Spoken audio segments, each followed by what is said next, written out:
Analizamos el ejercicio número 8 de circuito de corrientes continua. Recuerden verificar en el CIERS, en la página 886 de la versión digital, la teoría, así como las estrategias para resolver problemas. El ejercicio plantea el siguiente circuito, en donde define un sentido a las corrientes, y pide que se calculen las corrientes en cada rama y la diferencia de potencial B sub A, B. Recordemos para esto, inicialmente, recordar que son los nudos, son aquellos puntos en donde se unen dos o más conductores y o concurren dos o más corrientes. En este caso, el punto 1 es un nudo, así como también lo es el punto 2, porque fíjense que en ambos conducen más de dos conductores. Si analizamos el punto A, por ejemplo, hay un solo conductor o una sola corriente, es decir, no sería un nudo. Lo mismo sucede con una esquina cualquiera, como puede ser esta. Tampoco es un nudo. En cuanto a las ramas, implica que son un conjunto de elementos entre dos nudos. En este caso podemos hablar de una rama que va por el centro, entre el nudo 1 y el 2, otra rama que va por arriba, y una tercera rama que estaría yendo por abajo. También recordemos el concepto de mallas, que tiene que ver con ese conjunto de ramas que forman un recorrido cerrado, es decir, que regresa al mismo punto. En este caso podemos hablar de una malla que circula por arriba y vuelve por el centro, podemos hablar de otra malla que circula por el centro y vuelve por abajo, y también podríamos hablar de una malla que circule por arriba y vuelva por abajo. En todos los casos se cumple la condición. Recordemos que vamos a utilizar el concepto de espiras, que tiene que ver con un sentido de circulación que le vamos a dar a nuestros cálculos, y que debe ser cerrada de manera tal de salir y regresar al mismo punto de una malla definida. En este caso vamos a tomar en la malla superior una espira que gira en sentido de estrogiro, y en la inferior también una espira que gira, en levogiro y también en levogiro, es decir, gira en antihorario, como suele decirse. A partir de ahí, recordemos las reglas de Kirchhoff. Ellas son las reglas de las uniones de los nudos. En este caso, dice que la sumatoria de las corrientes que concurren a un nudo deben ser igual a 0. Esto es para evitar que haya acumulación de cargas. En este caso, el nodo 1, y dadas las tres corrientes que están definidas, es decir, la corriente I1, la corriente I2 y la corriente I3, con los sentidos que ya definió el ejercicio, van a estar actuando sobre el nudo 1. ¿De qué manera? Bueno, la I1 ingresa, la I2 ingresa y la I3 egresa. De manera tal que si planteo la ecuación, yo tendría I1 e I2 positivas e I3 negativas en base a la convención que hemos tomado, y obviamente la sumatoria debe ser igual a 0. Posteriormente también vamos a hacer uso de la regla de las espiras. En ella habla que en una espira, o digamos dentro de una malla, yo al surgir del mismo punto y volver al mismo punto, mi sumatoria de diferencia potencial va a ser igual a 0. En este caso, si planteamos la malla 1, y vamos a definir una espira que gire en sentido antihorario, como se dice normalmente, podemos partir desde cualquier punto. Por comodidad, nosotros vamos a partir del punto o el nudo 2. A partir de ahí, la primer corriente, la primer componente que vamos a pasar es una resistencia de 3 ohms.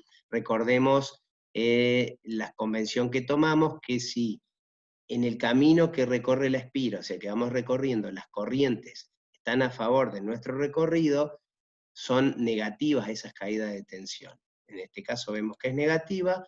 Posteriormente, al pasar por una batería, si vamos recorriéndola del terminal negativo al positivo, va a ser positivo, los 10 volts.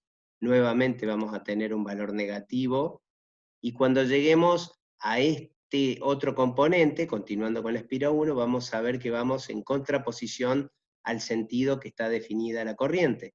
Es decir, que va a ser positivo este valor, y obviamente la batería, como va a ir del terminal positivo al negativo, va a ser negativa. Esta resistencia también va en sentido opuesto a la corriente, en nuestro camino que definimos con la espira. Por consiguiente, vamos a tener positivo y obviamente igual a 0 porque llegamos al mismo punto. En la malla 2, que es la de abajo, también definimos una espira en este sentido. Partiendo del nudo 2, vamos a tener el valor negativo para los 4 ohms, el positivo porque va negativo a positivo, negativo para la de 1 ohms y negativo para la de 10 ohms, y así llegando a 0. Una vez que tenemos 3 ecuaciones, en este caso tenemos 3 incógnitas, que son los valores de las 3 corrientes, podemos plantear o empezar a resolver el ejercicio. Hay varios métodos, en este caso podríamos estar despejando la corriente 3 de la ecuación 1, podríamos despejar la corriente 2 de la ecuación 2, o sea, de la malla que hemos sacado, y a partir de tener despejada la corriente 3 y la 2, podemos introducir en la última ecuación estos despejes y así obtener el cálculo. Tengan en cuenta algo, como para contrastar, que realmente hablamos de corriente, acá tenemos voltaje, I por R es ampere por ohm, también nos da voltaje, sobre ohms nos va a terminar dando corriente, o sea, ampere. Cuando entonces introducimos estos reemplazos dentro de la ecuación de la malla 2, vamos a poder obtener las corrientes I1, I2 e I3. Los valores, después ustedes calcúlenlo, para I1, I2 e I3 son los que vemos a continuación. Observen este detalle. Si vemos I1,